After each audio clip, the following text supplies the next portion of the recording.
The Selfish Path to Romance. Download Chapter 1 for free at drkenner.com and at amazon.com.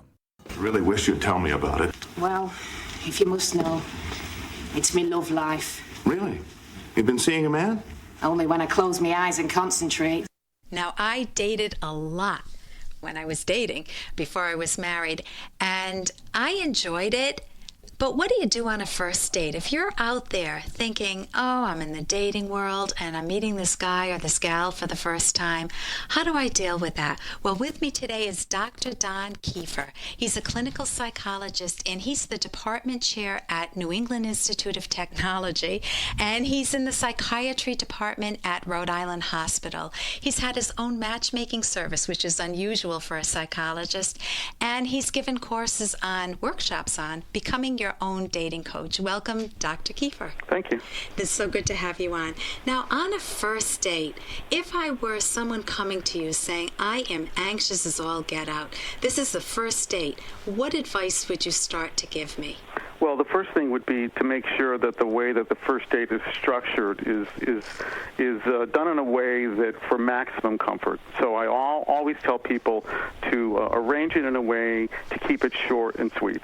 And so I tell them to do it on, first of all, on a weeknight where you have to go to work the next day, not for a main meal, and just so that you can have like a quick cup of coffee and get in and out. Okay, so that's so that you don't end up having a $100 bill on your first date. Exactly. It's a quick cup of coffee, that if you meet the person and the chemistry isn't there initially, right, you can stop.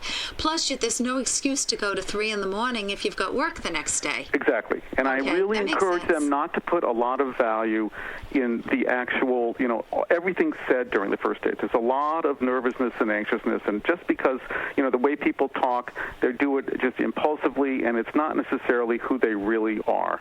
So I just tell them that, to get into the right attitude, this is a basic raw screening date, basically, to see whether or not it's worth going to the second date. Okay, so basically, the first date is just the jumping off point. Right. And hopefully into a wonderful lagoon rather than a cliff. Exactly. And what would be the next step to take? I'm on the date with someone now. Okay. I've arranged it. It's just a meeting at Starbucks Coffee. Yep. And it's just we're meeting for lunch. That's okay. it. Now, what do I do when I get there? I'm sweating. I have a few basic rules.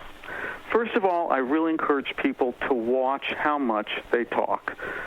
People often make how mistakes. How much I talk or how much the other person talks? Well, both. Okay. But in terms of, if you're the one that I'm giving the advice to, I encourage you to be very, very careful about not talking too much.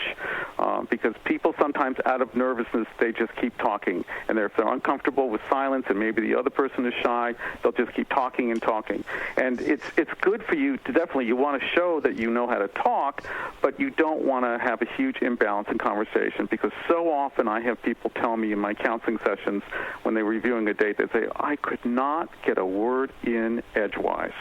And that really turns people off, because they have visions of sitting with this person for the rest of their life, listening over and over imagery. again. I can picture them at 80 years old. Exactly. Right.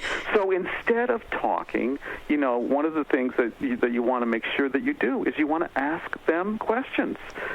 Think about things about them, things that they've said, either follow-up questions to things that they said or other aspects about them that might interest you, to make sure that there is this balance, that it's a real sense, a real give and take of two people getting to know each other. So in one sense, you're really interviewing the person, but you're doing it in a way that's comfortable and relaxed and laid back.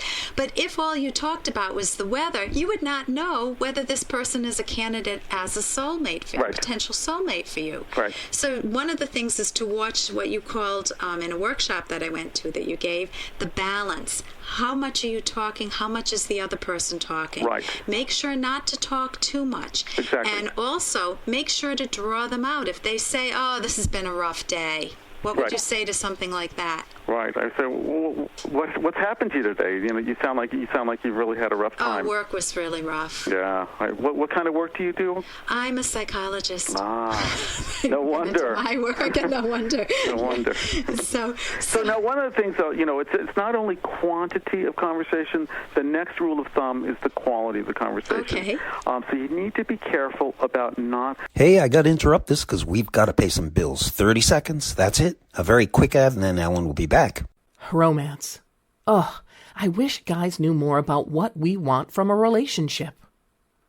Boy, I wish I knew more about what I want. Where's that ad I saw? Here it is. The Selfish Path to Romance. A serious romance guidebook. Download Chapter 1 for free at selfishromance.com and buy it at amazon.com. The Selfish Path to Romance. That is interesting. The next rule of thumb is the quality of the conversation. Okay. So you need to be careful about not spilling out your guts.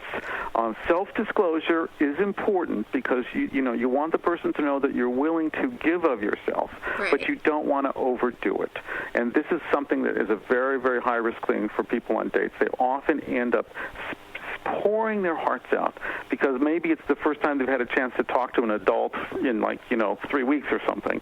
And the other person often feels overwhelmed, burdened by, because it's usually someone talking or complaining or whining or obsessing about a past boyfriend or an ex-wife or an ex-husband. Which is not really good to do on a date. It's a turnoff. Tell me why that's a turnoff.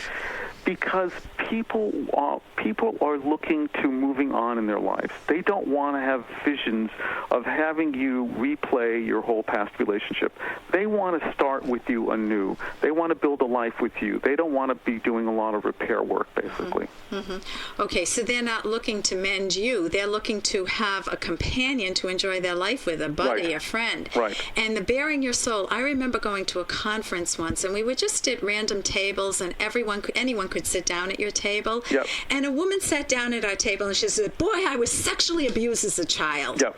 And I mean, talk about it. No, that is clearly a no-no. Right. Absolutely. And it just was like abrasive and shocking. And it's like, "Hi, how was your day?" Right. "I was sexually abused. How about you?" Right, right. So it's good to give some information, but certainly not the stuff that's most private, because if this date isn't going to work out, you don't want to feel like dating is a continuous string of becoming vulnerable and then having people walk out on you, an abandonment issue. That's right. And also, if this is a situation, for instance, if this is a first date with someone that you have no context with in terms of, let's say it's a really, really blind, about as blind of a date as it can get, you also need to be careful about, revealing any kind of demographic information or any details that will allow them to track you down. Because if you end up feeling somewhat uncomfortable with the person, you don't particularly want them to be calling you back. You don't want to give them all the details until you're ready. And it could happen in the first date. You, from your intuition, you might feel extremely comfortable, giving a bit about yourself. But you need to really, certainly in the first part of that first date, really hold back, because up until then, I always tell people, again, if this is not someone that's been arranged through a friend, let's say it's from an internet dating service kind of thing, you don't give them your home number. Everything's done by email, possibly maybe just cell phone. You don't give them your work number, because that helps people feel more comfortable and safe, and that's especially with internet dating, that's important. Okay, and for women too, they should go with a buddy if they're feeling unsafe or a little bit squeamish. Well, yeah, I mean, if you can get somebody to do that, maybe stand in the background. But the main thing is, there's not much that can happen to you as long as you meet with somebody, in a public area, right, and all you say is, you describe what you look like so you can find me, just give your first name, and just take it from there. Right. Well, thank you so much for joining us today. This is Dr. Don Kieffer, who's a clinical psychologist in the department chair at New England Institute of Technology and in the psychiatry department at Rhode Island Hospital, and an expert on dating, on matchmaking, on dating, on becoming your own dating coach. Thank you so much for joining us, Don. You're welcome. For more Dr. Kenner podcast, go to drkenner.com and please listen to this ad. Here's an excerpt from The Selfish Path to Romance by clinical psychologist Dr. Ellen Kenner. Asking your partner to sacrifice their rational values destroys relationships. Consider this example from an advice column. A recently remarried man stated that he wanted to take a trip with his 12-year-old daughter from his first marriage in order to bond with her before she became a teenager enmeshed in school and peer relationships. His wife adamantly opposed the idea, even though she didn't object to his taking an equally long vacation with his fishing buddies. Her objection to his vacationing with his daughter was based on jealousy and insecurity, which she allowed to undermine an important value of her husband's.